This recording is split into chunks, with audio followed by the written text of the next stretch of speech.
Vasco da Gama.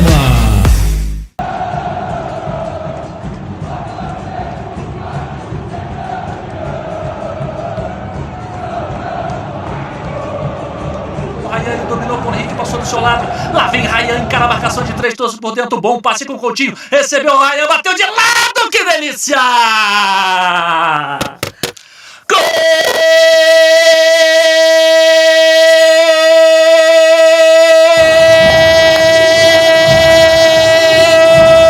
do nosso Vasco!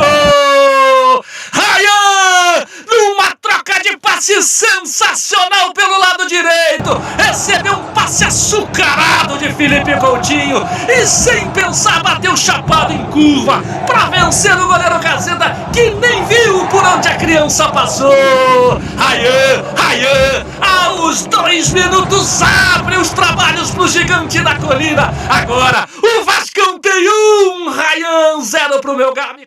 Fala, família vascaína, você está no Vasco 10, mais um vídeo de análise do Vasco da Gama, mais uma vitória vascaína nesta quarta-feira, dia 28 de maio, dia after, 3-0 do Vascão aí pela Sul-Americana, está habilitado para os playoffs. Você curtiu um pouquinho aí da dinâmica da torcida da vascaína, do clima em São Januário, não lutou 15 mil torcedores, mas a torcida do Vasco é sempre muito animada, sempre muito intensa. Você acompanhou o gol do Vasco, o primeiro gol do Vasco da Gama, do Ryan, um golaço na voz do Ricardo França, nosso irmãozaço aqui, que já participou do canal. Hoje ele está na torcida vascaínos, é o canal de onde nós te resgatamos o áudio aí do nosso irmão Ricardo França. Quem mandou as imagens aí da torcida foi a nossa irmãzona Lud Ofer, né?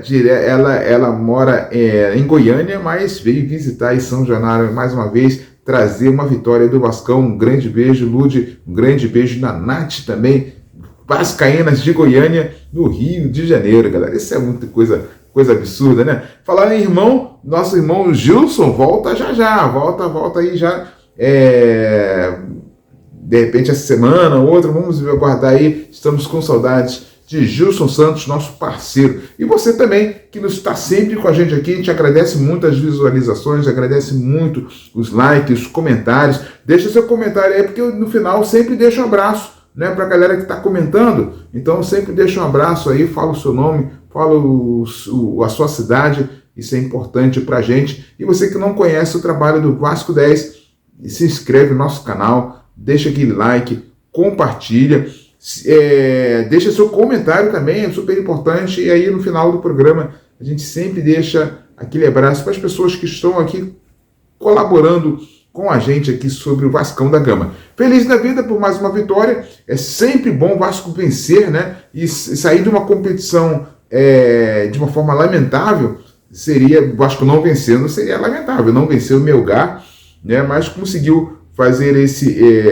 conseguiu essa vitória, né? E agora está habilitado aos playoffs. Vamos aguardar as definições dos grupos da Libertadores para saber aí quais os adversários seriam, os possíveis adversários, ou a definição. Com a definição você já sabe quem será o adversário do Vasco, tá? A grande novidade do Vasco, né? Inclusive a gente vem falando muito sobre a questão do Jair, que a diretoria decidiu não colocar o Jair à disposição por ter 6 jogos no Brasileirão, mais ele fica impedido de ser negociado, e o Vasco é obrigado a continuar, né, pagando seu salário aí. E o Vasco entende, a diretoria do Vasco entende que o Jair ganha um alto salário para não ser titular do Vasco, né? Então, mas é um jogador útil, mostrou a sua utilidade, mostrou Jair, é um jogador de muito talento, um jogador que não ainda performou no Vasco como o que ele fez em clubes anteriores, né? Isso é fato. Teve o problema da contusão, né? LCA é difícil, esse retorno é difícil, mas o Jair já ajudou muito o Vasco, já tirou o Vasco aí, já safou o Vasco de umas onças tremenda, e mais uma vez o Jair safou, entrou no jogo, né? Safou o Vasco foi bem, mostrou, né? É sempre bom afastar um pouquinho o jogador, que ele volta mostrando serviço, mostrou que pode ser útil até o final do ano. A situação do Jair é o seguinte, o contrato vai até dezembro, mas a partir de julho ele pode assinar um pré-contrato com qualquer outro clube e sair de graça. E aí o que o Vasco precisa fazer? Não sei, mantém o Jair até o final do ano, e aí corre o risco do jogador ir super bem e sair de graça, né? Ou tentar renovar, mas vai ter que pagar mais, vai ter que conversar com o jogador, negociar a questão do salário para uma extensão de contrato. É uma situação importante, uma situação bacana aí. Então tudo isso aí se conversa, né? O Jair já está nas mãos do empresário, o empresário já está reclamando já há algumas semanas. Vamos ver o que a diretoria do Vasco decide. O legal é que o Diniz já falou o que ele quer, né? Eu quero o Jair, pronto.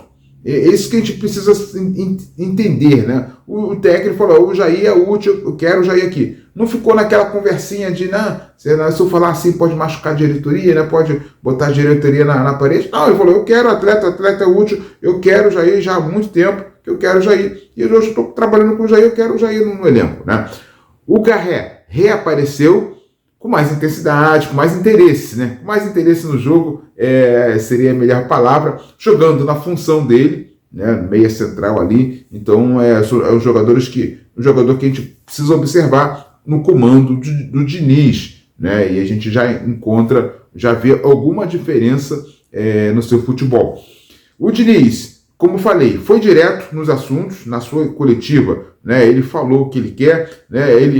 A questão do uso da base, que a gente debate muito ainda aqui, né? Ele falou que não é bom colocar agora, ele precisa conhecer mais, né? Os garotos precisam fazer uma transição melhor, mas aí já bota o cara para treinar, parceiro, já bota alguns jogadores para treinando ali.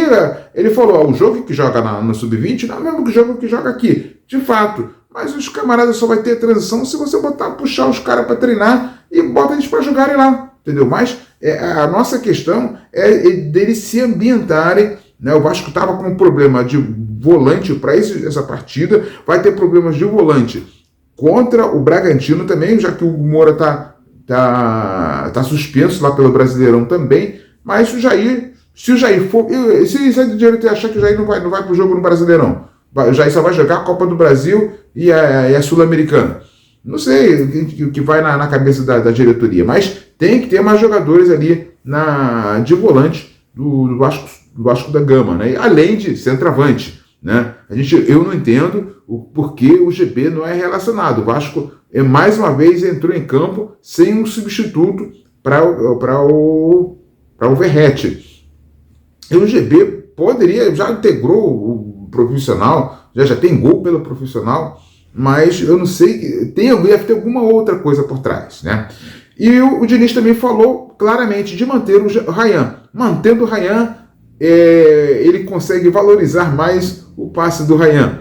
É uma situação, mas eu acho que o Vasco já conta com essa venda, né, do meio do ano. O Diniz já colocou, mantenha o Ryan aí que a gente valoriza mais o rapaz. Não sei o que o Vasco vai definir. Precisa de completar o orçamento com a venda do Ryan? Precisa, né? Então, que seja uma boa venda aí, ou então aguarda aí. Parece que o garoto está mais desenvolto, pelo menos chutar, ele está chutando como nunca chutou na vida, né? Mais uma batida bonita ali na chapada, um gol bonito, como você acompanhou aí na voz do Ricardo França, e a gente fica animado no progresso do jogador, que fica mais à vontade, quando encontra jogadores para fazer 1-2, fica bacana, né? Então, assim, o Lucas Freitas entrou ali na zaga, é bom zagueiro, é um zagueiro técnico, um zagueiro rápido, um zagueiro também que joga para frente, né? Acabou que o Vasco ganhou mais um zagueiro com o Luiz Gustavo, assim, de confiança, né? E aí já estou pensando que ainda tem o Maurício Lemos, né? Eu acho, e porque o Maurício Lemos estava no banco, poderia ter entrado também, mas o Maurício Lemos ele é destro. E aí eu já penso que nessa disputa aí de vaga, de repente o Maurício Lemos pode jogar pela direita, né? O João Vitor teve uma boa partida, tá de boa ali, mas tem o Maurício Lemos que pode jogar pela direita também. Então é uma situação bacana. vale a pena testar aí essa zaga aí de Maurício Lemos com Freitas, por exemplo, né? Mas, assim, a gente ganha já mais um zagueiro com a vinda do Luiz Gustavo, um garoto que é bom de bola, né? O Lucas Freitas também fazendo boas apresentações. Tem Maurício Lemos, que está recuperado. Tem JV, né, que já tá jogando, não está fazendo tantas besteiras, mas já tem sombra, né? Ainda tem o Lucas Oliveira, que esse aí não se acertou. Pode ficar de olho ali, né?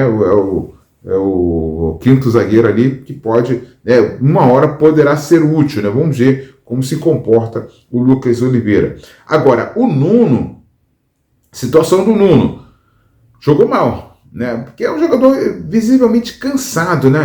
É um jogador que está com esse problema de...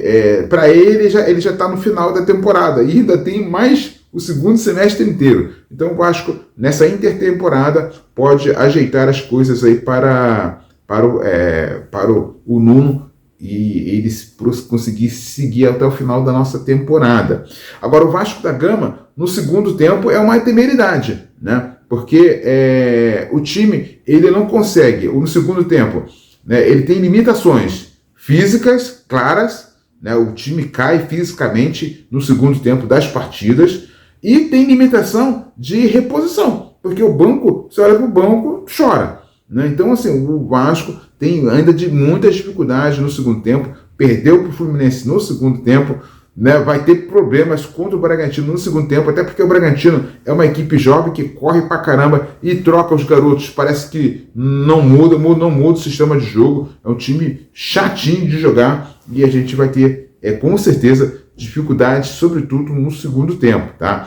Então essa é uma análise importante. O Vasco da Gama, nessa partida, teve gol logo no início, isso foi muito importante, porque por exemplo, e conseguiu fazer outros gols, como aconteceu com o Fluminense, como não aconteceu contra o Fluminense. O Vasco fez o gol e depois não conseguiu fazer os outros gols, e aí teve dificuldade no segundo tempo, acabou perdendo. Contra o Operário do Mato Grosso, o Vasco da Gama fez o gol, Operário do Paraná, digo, Operário de Ponta Grossa, fez o gol e ficou naquele 1-0, não fez segundo gol, tomou o gol no final. Então, assim, o Vasco tem muitas dificuldades no segundo tempo por limitação física, os jogadores abrem o bico, cansa, e quando a reposição do Vasco não vem à altura, o adversário consegue manter um ritmo ou até crescer ainda. E aí encolhe o Vasco da Gama, tá? Boa partida, mas o Melgar, não dizer que o Melgar não assustou, mas o Melgar acabou em algumas partes do jogo levando algum perigo, não levou perigo dentro da área do Vasco, chutaram bastante de fora, e o Vasco também deu uma relaxada no segundo tempo. Mas é isso aí, o que valeu foi a vitória, foi o Vasco vivo na Sul-Americana e aguardando o adversário, né, para a próxima etapa, aí, o play-off, né, o adversário que vem da Libertadores, tá bom, galera? Bem, gente, se você não é inscrito no canal, se inscreva, deixe aquele like, né, compartilha com os amigos aí, também deixa seu comentário, é importante pra gente. Acompanha a gente também no Instagram, né, @Vasco10RD, lá no Instagram também vale a pena você acompanhar a gente. E amanhã a gente volta com mais análise. Eu quero deixar com vocês o meu abraço, né, especial para Lud Wolfer, né, que mandou as imagens da torcida aí, e a narração brilhante, segura, fantástica do meu amigo Ricardo França, do nosso irmão Ricardo França, que me ajudou aqui a fundar esse canal também, participou muito desse canal. Tem transmissões, tem a voz do Ricardo França aqui no canal, e hoje está lá no outro canal, na torcida Vascaínos. Um grande abraço para Lud Wolfer, né, que participa lá do outro canal, Universo Vasco, mas todos nós somos Vasco de coração. Um grande abraço para você. Amanhã a gente volta com mais novidades, mais análise do Vasco da Gama. O Vasco é para quem acredita.